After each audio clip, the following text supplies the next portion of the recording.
As of the last few years here, I can say that I am a full-time mix engineer, music producer. And just to say that is crazy because I'm thinking of like where I came from. What I want to tell you, if you're someone that wants to do this thing and turn it into your job, is that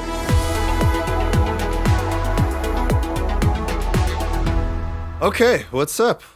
Here we are.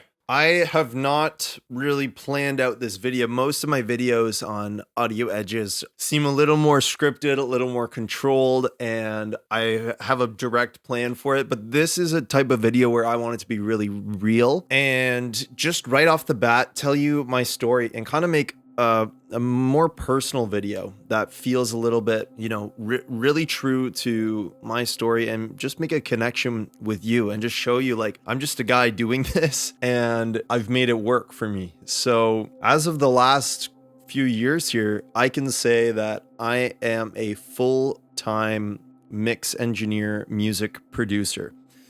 And just to say that is crazy because I'm thinking of like where I came from. I was probably like a lot of people that would be watching this, in that I was just a kid in a band. I wanted to play in a band, but I knew that even if I didn't end up in a famous band or whatever it was, that as long as I could do music and something music related with my life, I would be happy. And let's dial it back. Let's dial it back to high school. I was like super involved in all sorts of things, but I think towards the end of high school, I was afraid of the music career because it's such a daunting thing. And with that in mind, I didn't follow my heart. I applied for business at university and it was cool and I was good at it. I was actually on the honor roll in my first year and it went well, but kind of into the second semester of that first year, I realized that I was like, what am I doing? Like, what about music? Like, my whole life has been about music. And then I just went to university for something else. I was literally with myself. I was like, what are you doing? I was working hard and studying just because of that's kind of who I am. Like, when I do something, I try the best I can. And so I applied that to university and I was like, I'm doing decently well with something that I'm not that passionate about. Like, what if I just directed all this grind and all this hard work into figuring out that music career? And then partway into my early second semester, I got a message from my cousin, and he's a year younger than me, and he was thinking about and just exploring options for college programs. And he sent me a link to a program called Music Industry Arts. And this is a engineering, production, performance program. And it's all related to music production engineering and the music industry and a little bit of music business too. And I thought, first of all, I had no clue that this even existed. So I was just blown away by the fact that this type of program even existed. And I thought, you know what? I'm going to apply to this and see if I get in. And then I can make a decision if I'm going to make the change or whatever. So I applied and I got in. It was great getting in. And then I thought, I'm going to do this thing. So I transferred, I think I could transfer one of my credits from my first year at university. I transferred one of those credits over into this program, got me out of an elective or something like that. And then I went through this 2-year program, which I ended up doing an optional third year for audio post-production. And I learned a ton about music production and engineering in a short amount of time. I got my hands on a lot of traditional analog gear. I learned about compressors, EQs. We worked on an SSL duality console. The console was worth $250,000. And I got to be in the studio every single day for 2 going on, and then eventually a third year as well when I studied audio post-production. It was just like so exciting because I didn't even know this type of program existed. And coming out of that, I went straight into freelancing in the music community there. And it's a city called London. And London is a big music city in Canada. We hosted the Juno Awards in 2019. And it was a really thriving and rewarding place to start a music career. So I got my start there, grinding it out in the industry. And I was doing like freelance stuff. I wasn't making a ton of money doing it, but I was really excited and passionate about what I was doing, which was primarily recording local artists and working with local artists, basically making songs. getting their songs ready for Spotify. Then I started dabbling in a bit of mixing here and there. In kind of that first year of freelancing, I had a friend who he produced his own song. He was actually back in my college program, so I connected with him from there. And he said, I have a song. I'm not confident in mixing it, and I don't know what to do. I said, well, I'll mix it for you. And then we came up with a deal. I think it was $75 at the time, which looking back for like me not having any mixing experience. I mean, sure, I had mixed things and projects, but like mixing real release songs regularly to going to like, charging for it, it was a fair deal. And it was a learning experience for me getting that song up and running. And that was the first song I had ever mixed. From there, I started piecing together my tiny little portfolio, which song by song it grew. And I had, maybe worked on 10 songs and then 20 songs. And I was getting momentum, and I wasn't making a ton of money, but I was actually doing pretty well. Like I was able to pay rent, just recording and producing songs for artists in the city. That was cool, just being at that point. And I was doing it full time, making a part-time income, because that's how it seems to start. But then from there, a year or so into that, the pandemic hit, and a lot of the music industry totally shut down. It was like no jobs, no shows, the live music scene, it was done. I actually had an interview lined up, and it was with one of the major studios in Toronto. And this was like the week before anything COVID related went down. And I was supposed to go in for that interview. And I thought, hey, maybe this is my big shot to get into a big studio. I was really confident with my skill set and my ability to perform well as part of a team. But the next week, we got that big alert here, at least in my part of Canada, which was, hey, this is like March 16th or something around then, 2020. We're going to shut everything down for 2 weeks. Let's all just hold still for a sec. We got to sort out this COVID thing. And we said, okay, fair enough. My interview was pushed back. Actually, it wasn't even pushed back. I got an email, and it was really kind of sad, because it was like, we're just going to hold off on hiring anyone new right now. We don't know what's going on. This is coming from that major studio. We don't know what's going on right now with COVID, and we are just going to hold off, which is fair enough. Like you don't know if you're going to have lots of work coming in the foreseeable future. So you're going to hire someone new. Like it's something to give a little breathing space, especially with this new 2-week lockdown that was supposed to be 2 weeks. But of course it continued much, much longer. So after a week of it, after 2 weeks of it, I realized I don't think this interview is happening. I need to get myself figured out here, because if this goes longer and I can't do the recording and the very personal one-on-one artist work I've been doing, I got to get this figured out. And so by then I had a small but a decent mixing portfolio that I had built up to that point of the projects I'd worked on. And I put that together, and I turned to the internet. I said, okay, what are the resources I have out there, and how can I just get a head start on this? And in that moment, I remembered back to a friend that actually had dropped out of the college program I was in, but we stayed in touch just as friends, because he was an incredibly talented musician and great guy. And I knew that he was doing really well on a freelancing platform called Fiverr, which, you've probably heard of it. And I said, you know what? I'm going to make a Fiverr profile and put my services out there, because like, what else am I going to do? I got all this time. And that's when my first, exploration with online freelancing started, with making a Fiverr profile. And I put it together, and I made a welcome video. I, told them about what I do, the experience I have. And I put this whole profile together using just the songs that I had mixed up to that point. And I put up a gig on Fiverr called I Will Professionally Mix and Master Your Music. And I remember I made it. I didn't know what to expect. I didn't know if any work would come in at all, but I said, you know what? I'm just going to put this out there. And after I think 1 month of the profile being up, I got a message, and it was, hey, can you mix this project for me? I can't match your prices that you've listed, but I can get you, I think it was like, can you mix this quick vocal? And I have like $25 that I can put towards this. And I was like, you know what? Sure. Because it was my first job on there, and I wanted to just get just go through the process with someone. And I gave it my all, delivered the best results I could for them, and worked really closely with their needs. And they ended up coming back a bunch of times after that.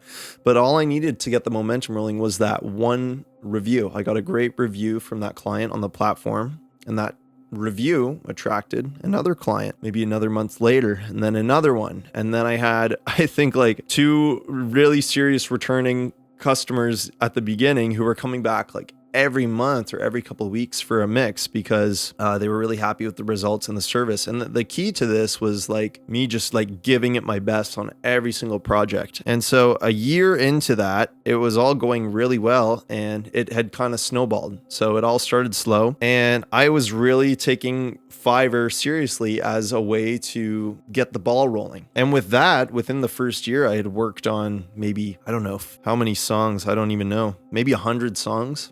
I could look it up for you guys. But with that, I was able to build a bigger and better portfolio. And that's kind of how it worked. It was like, up my portfolio, get more reviews, get more testimonials. From there, I had at the same time launched my own website and I was attracting some clients there because I started posting on things like TikTok and I already had connections through Instagram and artists, tons of artists that I knew from my community back pre-COVID and from my college days and everything. And those people saw that I was mixing because I was constantly posting like Instagram stories of me mixing all these jobs. And so they started wanting mixes and started listening to the things coming out on Spotify. And what happened at this time is just from having mixed so many songs to that point, I started getting really good at mixing. And getting really good at mixing meant my portfolio could be better, meant I could work with more and more popular artists and get more impressive testimonials and like projects under my belt with more and more bigger names and going from there and seeing the songs have success. And then come 2021, I had worked with an artist in the city I was living in at the time, and I had applied for an award because I produced and engineered a song that I thought, you know, I might as well apply for the Engineer of the Year category. And so then in 2021, I was named Producer Engineer of the Year at the 2021 London Music Awards. I have it sitting on my shelf here because it's kind of a reminder of that part of my journey. This is for a song called Not Over You Yet by Serena Haggerty. And she was amazing to work with, but that was like a huge milestone because I came from like grinding it out at the bottom, building my way up to being named Producer Engineer of the Year just a few years later in that city. And that is like a huge honor because there's some incredible engineers that have come out of that city that have won that award. So that was a really big deal for me. And that couldn't have been possible without some of the collaborators I worked with on that song to make it all happen. But falling into the producer, recording engineer role, I was able to receive that award. And then from there, I used that award to put back into the presentation of the services I offer online. I put it on my website. I put it on my freelancing websites like Fiverr. I added all that stuff in. And even in late 2021, another Fiverr thing, I applied to Fiverr Pro because I thought I might as well apply and see how it goes. And with, you know, things like this award and just having some professional experience under my belt at that point, I was taken into the Fiverr Pros. And that was really cool as well. And then a year later, I had worked on another, 200 songs probably. All the way along, I've been raising my prices. So now I'm charging prices I'm really happy with. It's 2022. I think near the early summer or late spring of 2022, Fiverr, they promoted me into the top rated category because of the reviews and the work I was doing there. And so at that point, I had my freelancing profiles really, looking great, attracting more business. I was posting on TikTok frequently, posting all over Instagram, just sharing stories of me in the studio mixing constantly. And that was able to, by 2022, I would say I was pretty comfortable doing what I was doing, mixing 1 to 2 songs a day, making money that I was happy with and charging prices that I was happy with. And it's really incredible, like this journey, because I started out literally maybe having like 1 job a month and giving it my all. And just, I remember like struggling to pay rent until now when I'm about to build a brand new studio. And it's possible is what I'm saying. And it's a grind and it's slow. And, a lot of it is just sitting in the studio for hours on end, getting great at mixing and figuring out how to use things and making it work. But you become such a better engineer in the process of having worked on so many songs. And at this point, I think I've worked on maybe 500 songs from artists all around the world. Like I have artists in Australia that I work with, artists in Japan, lots of clients in the US, clients in Canada, like all over Europe, South America. Like I think I've hit almost every continent with clients that I work with now. And it's like, it's so rewarding because it's become this bigger community, and I'm there to help their vision come to life. And just seeing us go through that process of before and after, and getting reactions from the artists of how their songs sound, and being able to be excited with them on release day. Like, it's so rewarding. And the whole point of this video is to share my story with you guys in like a really real way. This is entirely unscripted, so I'm sorry if it was a little all over the place, but I just want to show you, like, I'm a real guy, and I'm a full-time producer mixer, and it is incredible. I didn't have some like big break or something like that. It was like step by step, like small step by step, and just not giving up. There were a lot of times where I'm like, oh my God, like this is a lot of work with not a lot of results, you know, not a lot of income at the beginning. I'm not getting, I don't have the big radio hits at the beginning. Although there was one song that was played on radio and helped me get a little bit of momentum and confidence behind what I was doing. But even then, it was step by step by step, little step after little step. And sometimes there was a cool moment along the way, like winning an award, or even just getting named like a top-rated seller on a freelancing platform. You know, those little things came along the way, but it wasn't with all the little steps in between. And what I want to tell you, if you're someone that wants to do this thing and turn it into your job, is that you can do it. It's for real. Like I'm literally doing it, and I can't believe I'm making this video, because just a few years ago, I was just like grinding it out, making my own demos. Like, I'm just so grateful to be where I am now. And I know that you can do it too, because I'm just a regular guy who was passionate about developing my ears and getting better at mixing, and knowing that if I can go through the trenches of maybe not seeing the results or not seeing the income right away, but I stick with it and I don't give up, I can't fail. And now, week by week, I'm getting, you know, new projects consistently, daily to take on. And I'm so grateful for that. I really want to make these videos to bring you into this world where it's possible without, you know, it's not all like the shiny glam on Instagram, or the shiny glam of like all this stuff where you don't know the person's story, but just all of a sudden, these amazing producers appear out of somewhere. I want to document how I did this and got to this point. I'm just excited because if I can do it, I know it's possible for you too. So this turned into a little bit of a motivational life chat here. And this is just scratching the surface of the story, but I want to invite you into my world, and I'm glad you're a part of this channel with me. Like I said, this is a different type of video, but I'm grateful that you're here, and I am going to make this a guarantee that I'm going to do everything I can to teach you everything I know about mixing so that you can get amazing results for your artists, grow your mixing business, and have a career that you want and that you love, and that is so rewarding. Like, I'm here to give back. I don't need to make, you know, educational material. I could be happy just mixing music all day, but I think that would be selfish not to help others find their unique path to becoming the producer engineer that they dreamed of. So that's what this channel is here to do, and I want you to stay on this journey with me. So like, subscribe, comment if you found this helpful, and if you want to stay in this vibration with me, because we are going to take you places I don't think you've ever been before, and I want to do it in a new way. And I also want to tell you about my free resource. It's called Ultimate Mixing Tips and Hacks. Like I said, I mix music all day, every day. So these are some of the top, juiciest tips and tricks that I can share with you. And I've compiled it all into a short, easy to use list. You can print it out, keep it on your desk next to you while you're mixing, and you'll be able to see results right away. I've gotten amazing feedback that I'm really grateful for on this free guide. So I'm going to put the link at the top of the description for you. Don't forget to download the Ultimate Mixing Tips and Hacks Guide. I know you're going to love it. I appreciate you being here, and I will see you again next time.